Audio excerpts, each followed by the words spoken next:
Şuradan bakalım.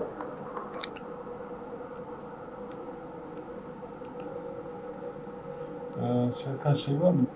Artık o mu ilerledi onu da bilmiyorum. Bir şey var ya, kiratiti var ya o. Böyle tutuyor.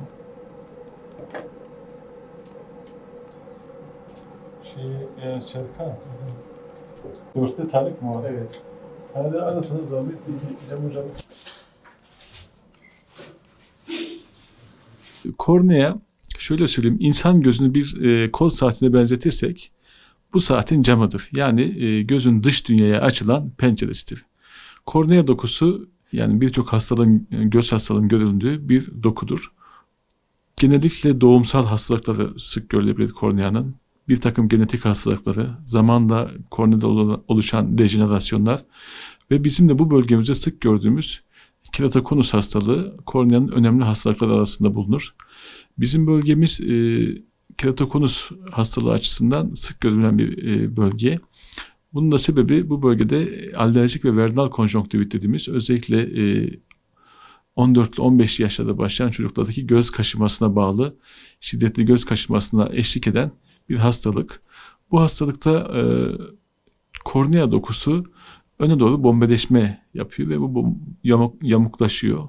Ve bunun neticesinde yüksek miyopi ve astigmatizma ile kendini gösteren, progresif süreden yani gün be gün ilerleyen, ortalama 35-40 yaşında duran bir hastalık. Tabii her insanda aynı şekilde ilerlemiyor. Bazı hastalarda çok hafif ilerlerken yelpazenin diğer ucunda ise bir grup hastada kornea nakline kadar giden ileri bir keratokonus hastalığı oluşabiliyor. O yüzden bu hastaları erken teşhisi önemli. Erken teşhis içinde altyapısı müsait her türlü teşhisat ve donanımı olan hastanelerde özellikle kornea topografisi cihazlarıyla erken teşhis edilebilir. Erken teşhis edilip ameliyat edilirse korneal cross-linking dediğimiz yöntemle hastalık durdurulabiliyor. Durdurulduğu zaman da ilerlemesinin önüne geçiliyor ve kornea nakline kadar ilerleyebilecek durumların önüne geçilmiş olabilir. O yüzden erken teşhis önemli. Biz bu hastalığı teşhis ettiğimiz zaman eğer o 20 yaş altındaysa hızlı bir şekilde hastada uygunsa cross-linking dediğimiz tedavi yöntemiyle hastalığı durdurabiliyoruz. %95 ve %100 arası bir başarıya sahip bu işlem.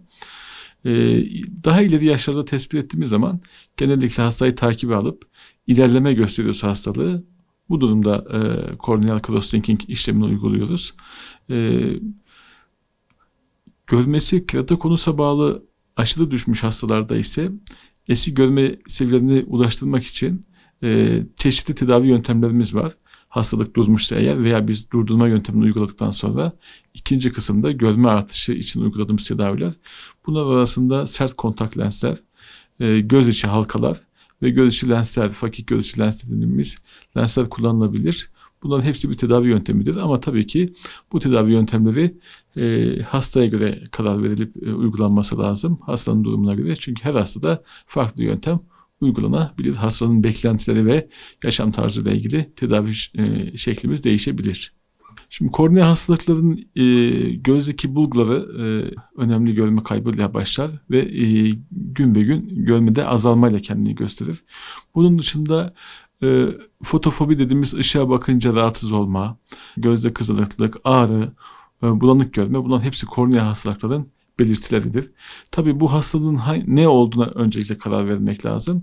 Muayenemiz sonucu koyacağımız tanıya göre hastalığın tedavisine geçmek lazım. Ama bizim herhalde bu bölgede daha çok spesifik olarak konuşmamız gereken keratokonus hastalığı sık görülüyor. Ayrıca kornea enfeksiyonu da sık gördüğümüz hastalık grubunda bu bölgede. Ama keratokonus bölge açısından sık görülüyor. Bizim hastanemizde bir keratokonus merkezine olduğu gibi bu bölgede. Hastalığı erken teşhis etmek lazım söylediğim gibi. Eğer teşhise gecikilirse kornea nakline kadar giden ciddi önemli görme kaybına yol açabilen bir hastalık. Hastalığın dediğim gibi genetik yatkınlık önemli bu hastalıkta ama tabii çevresel faktörler de bu hastalığın oluşumuna katkıda bulunuyor. Bu dönemde puberte döneminde başlayan bulanık görme veya hızlı ilerleyen bir astigmatizması görülmesi durumunda çocukta keratokonustan mutlaka şüphelenilmesi lazım. Yapacağımız detaylı inceleme sonucunda eğer bu hastalığın tanısını koymuşsak mutlaka tedavi aşamasına geçip hastalığı durdurma yöntemlerini mutlaka uygulamamız lazım. Yoksa ciddi görme kayıplarıyla karşı karşıya kalabilir. Tedavi uygulandıktan sonra da özellikle bu bölge insanlar için söylüyorum. Yani hastalığın geneli de öyle. Göz kaşımaya bağlı hastalığın ilerlemesi ve oluşması önemli. O yüzden bunu da mutlaka buradan bir mesaj olarak ileteyim. Keratokonus şüphesi olan hastalar veya keratokonus sebebiyle ameliyat olmuş hastalar kesinlikle göz ovuşturması veya göz kaşımasını tavsiye etmiyoruz. Yani göz hastalıklarının her hastalığı önemli tabii. Bazı hastalıkları sinsi, hiç fark edilmeyecek. Mesela örnek vereyim. Göz tansiyonu hastalığı. Retina hastalıkları önemli. Kornea hastalıkları önemli. Şaşılık, çocuklarda görülen göz kaymaları çok önemli. O yüzden ben şunu söylüyorum. Ailesinde kalıtsal bir göz hastalığı olan bireylerin çocuklarını mutlaka ve mutlaka belirli yaşlarda göz kontrollerine götürmesi lazım. Şikayet olmasına gerek olmaksızın. Böyle bir durum olmasa bile yetişkinlikte göz şikayetimiz olmasa bile gözlerimizle ilgili bir sıkıntımız olmasa bile 40 yaşından sonra mutlaka ve mutlaka yıllık kontroller öneriyorum. Rutin muayenelerde bizim belki de farkında olmadığımız, farkına varamayacağımız, farkına varsak bile çok geç evrelere ulaşmış bazı hastalıklarla karşılaşabiliriz. O yüzden benim buradan çağrım mutlaka ve mutlaka düzenli göz muayenelerini olmaları.